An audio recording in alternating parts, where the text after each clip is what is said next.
बस अकाउंट की सूरत में मौजूद है, यानी मैंने ऑलरेडी ओपन ही करवाया है, 14 दिन की उसकी एक्सपायरी है। कि किस चीज की? यूएसए अकाउंट की। यूएसए अकाउंट की 14 दिन की एक्सपायरी? क्या मतलब? 14 दिन एक्टिवेट होने के लिए ना, तो 14 दिन के अंदर एक्टिवेट करवाते ना। तो अच्छा, आपने किसी रिश्तेदार के कनेक्शन? ठीक है। मेरी सिस्टर होती है बेलफास्ट में ना, मैंने उनके जी ओपन करवाया, तो उसकी मैं पूछ रहा था कि मैं उसकी ना $40 पर मंथ चार्जेस है। हाँ बिल्कुल है। हाँ जी, तो मैं चाह रहा था कि मैं यहाँ 2 महीने में वो $80 भी इन्वेस्ट कर दूँ और अभी 2 महीने सीखने में लगा दूँ, और कुछ मेरे पास यानी कि मेरे पास सोर्स है इस चीज़ के कि मेरे पास प्रोडक्ट है, वो कोई पेस्ट नहीं है, कॉपी पेस्ट नहीं है, अप नहीं है, उस वाले से मैं असल में इंफॉर्मेशन ले रहा था कि अगर मैं वो लॉन्च करना ठीक है। अब तरीका ये है कि आप अपनी प्रोडक्ट्स को सॉफ्टवेयर पे लेके जाएंगे, ठीक है, अपनी प्रोडक्ट्स के ऊपर एनालिसिस करेंगे। Amazon पे काम करने की साइकी ये है कि सबसे पहले आपके हाथ में कौन सी प्रोडक्ट है, आपका जिस प्रोडक्ट के ऊपर होल्ड है। आप यकीन माने, एक ऐसी चीज जिसके ऊपर किसी की नजर है ही नहीं, वो क्या है? वेंडर्स ब्लैकमेल करते हैं आपको, मैन्युफैक्चरर ब्लैकमेल करते हैं।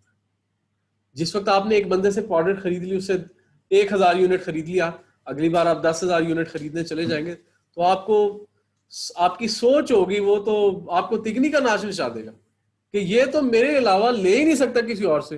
क्यों? उसे जरा सा भी अंदाजा होगा कि ये ऑनलाइन सेलिंग कर रहा है, तो उसे 100% डंके की चोट चोट पे यकीन है कि ये मेरी प्रोडक्ट से जरा सी भी मिलती जुलती चेंज करेगा, इसकी प्रोडक्ट फेल है।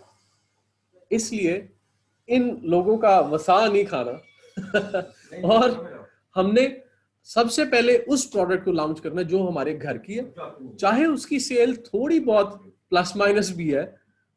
दूसरी जो परफेक्ट प्रोडक्ट, जिन प्रोडक्ट को सर्च करना हम सिखाएंगे, उनके साथ साथ अपनी प्रोडक्ट लाजमी आपने लॉन्च करनी है। और दूसरी बात ये कि हम वी ऑलवेज रिकमेंड कि आपकी प्रोडक्ट के कम से कम 10 वेंडर्स हो, कम से कम 10 वेंडर्स हो। जिस वक्त आप सैंपलिंग करें, वो प्रोडक्ट लॉन्च ही ना करें जिसके 10 सैंपल्स मैच ना, जिसके 10 सैंपल्स मैच ना। आप समझ रहे मैं क्या कह रहा हूं? मैं आप कहने का मतलब मेरा ये कि एक कपड़ा है, उसका कलर ऑरेंज है, राइट, वो एक नफीस कपड़ा है, राइट। अब आप, वो एक बहुत रेयर मिलने वाला कपड़ा है, लेकिन जब तक आपको 10 ऐसे बंदे ना मिल जाए जो सेम रॉ मटेरियल ना प्रोवाइड कर दे, जिसको आप वहां से ऑर्डर करें।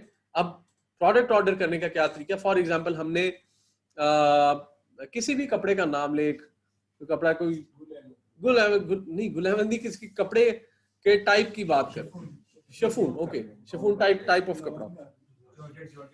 अच्छा ठीक है, चलो ओके जी, शफून हो गया। अब ये जो शफून टाइप ऑफ कपड़ा है, Amazon के ऊपर for example monthly 10 lakh piece sale कर रहा है, 10 lakh number of products, number of orders आ रहे हैं 10 लाख। अब आपने क्या करना है? आपने कहा कि यार ये प्रोडक्ट बहुत ज्यादा सेल हो रही है, लेकिन इसमें कुछ खामियां हैं। कुछ खामियां ये है कि मतलब इनके जो आपस में वो क्या होता है, कोई इसके कहीं पे जाके कोई टेक्सचर में फर्क है, या इसके बर में कोई फर्क है। लोग कंप्लेन कर रहे हैं। अब उनकी कंप्लेन्स को पकड़ लेना है कि ये कहीं से इसमें होल है, कहीं पे जो इसके वो जो क्रिस क्रॉस है वो खुले हैं, कहीं पे तंग है, जरा सा जोर लगता है वो फट जाता है। अब इन चीजों को फिक्स करना है और उस बड़ी दुकान के साथ एक अपनी बड़ी दुकान खोलेंगे। इस चीज को इस कंसेप्ट को बड़े गौर से समझिएगा, क्योंकि इस बात के बाद आपके ज़हन में एक और बड़ा सवाल आएगा। अब वो एक बड़ी चलती हुई दुकान जिसमें लोग मजबूर हैं कि उस प्रोडक्ट को ले रहे हैं, और मिस्टेक्स भी हैं उसमें, बहुत सारे लोगों की कंप्लेनें भी हैं, लेकिन क्यों ले रहे हैं? क्योंकि वो बेचारे मजबूर हैं, उसे कोई उससे मिलती जुलती प्रोडक्ट मिल ही नहीं रही। अब हमने क्या किया, अपनी कम से कम 10 वेंडर्स या 10 सोर्सेज हमने अपने बनाए, या फिर हम खुद मैन्युफैक्चर हो रहे हैं, फिर हमें 10 मैन्युफैक्चरर की जरूरत नहीं, क्योंकि हर बार हम खुद ही मैन्युफैक्चर हैं, हमें किसी की मोहताजी नहीं।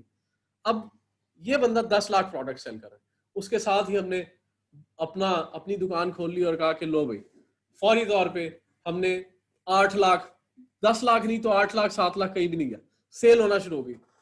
अब हमें देख के और भी आएंगे, आप कहेंगे रहीम भाई ये तो कोई मजा ही नहीं है इसमें, मैं ये 2 महीने 3 महीने थोड़ी कमाना है। Amazon एक समुंदर है। यहाँ पे इस चीज को अंडरस्टैंड करने की जरूरत है कि हर प्रोडक्ट का एक लाइफ टाइम है।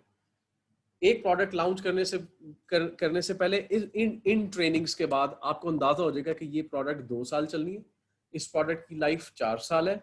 मेरा आज कॉम्पिटिटर 200 है, आज से 6 माह बाद 2000 होगा, आज से 12 माह बाद, 15 माह बाद, 16 माह बाद 6000 होगा। इसका मतलब है कि ये तकरीबन 2-2.5 साल में ये प्रोडक्ट एंड हो रही है।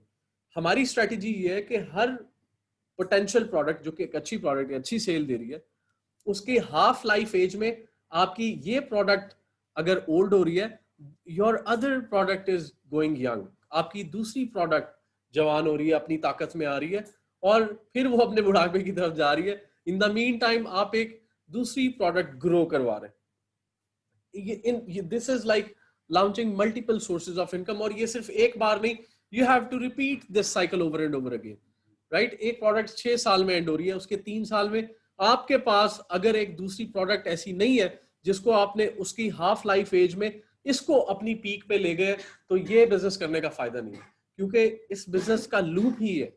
आपको ये लगता है शायद कि बस इन्वेंट्री भेजते जाओ और सेल होती है, इन्वेंट्री भेजते जाओ तो सेल होगी।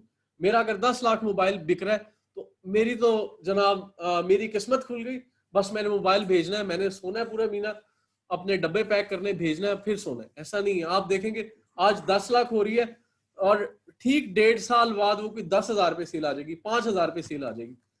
आपको हमेशा जागते रहना, you have to be clever in this system. इस सिस्टम में चलने के लिए चालाक बनना पड़ेगा, अपने कॉम्पिटिटर पे नजर रखनी पड़ेगी।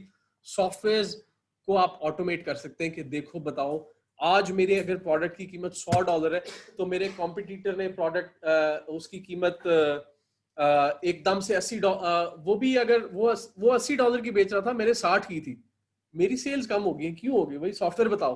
तो सॉफ्टवेयर की जगह आपने मुख्तलिफ काम लगा दिए, क्योंकि अब हर वक्त तो मैं स्क्रीन पे कोई 100-200 कॉम्पिटिटर को खोल के नहीं देख सकता कि यार मैंने $60 किया था, एकदम से सेल कम होगी, पता नहीं किसने $40 कर दिया, अब मैं कैसे देखूं? तो सॉफ्टवेयर की जिम्मेदारी लगा सकते हैं, वो आपको टन बता देगा कि जनाब ये प्रोडक्ट थी, ये जो आपका कॉम्पिटिटर था जिसको आपने मुझे अपॉइंट किया था कि इससे वॉच करो, इसने अभी 5 मिनट पहले अपनी प्रोडक्ट प्राइस को $80 से $60 कर दिया। आपने क्या किया? फौरन जाके अपनी प्रोडक्ट को $55 पे जाके लगा दिया, वो वहीं का वहीं फेल हो गया। उसकी फिर स्ट्रैटेजी, क्योंकि उसने आपकी प्रोडक्ट को देखते हुए अपनी प्रोडक्ट प्राइस कम की कि मैंने $100 किया, सेम प्रोडक्ट ये $80 करके मेरी से सेल्स ऊपर ले गए। इसका मतलब अब मैं क्या करूं? अच्छा मैं इसे दिखाता हूं, फौरन उसको $60 पे कर दिया, मैं फिर $20 नीचे, दस्ती आप $25 नीचे, वो फिर उसकी स्ट्रेटेजी फेल। लेकिन क्या है, ये कहां तक जाएगा? $100 से शुरू होकर कितना के नीचे गिर जाएगा? वो क्या है? लाइफ एज है, ये लाइफ एज है, थिंग्स डेप्रिशिएट, ये सिस्टम की डेप्रिशिएशन है। ये एक जगह पे, ऐसी जगह पे चलेगी जहां पे आपको सिस्टम वारा नहीं खाएगा। लेकिन क्या है, अगर आप उस टाइम का वेट करने लगेंगे तो आप फेल है। आपको जैसे ये चीजें नोट करने से आपको नेक्स्ट प्रोडक्ट, उससे नेक्स्ट प्रोडक्ट, उससे नेक्स्ट प्रोडक्ट की तरफ जाना, ताकि आपको किसी भी जगह पे आपको आपका ज़हन तक तंग ना हो इस चीज से कि यार इसकी सेल क्यों कम हो रही। आपको पता है एक की सेल कम हो रही, 4 की सेल्स चढ़ रही, 4 की सेल्स कम हो रही, 8 की सेल्स चढ़ रही, और still strategies you can always move and play between different kind of strategies in order to increase the sales. I hope I answered your question.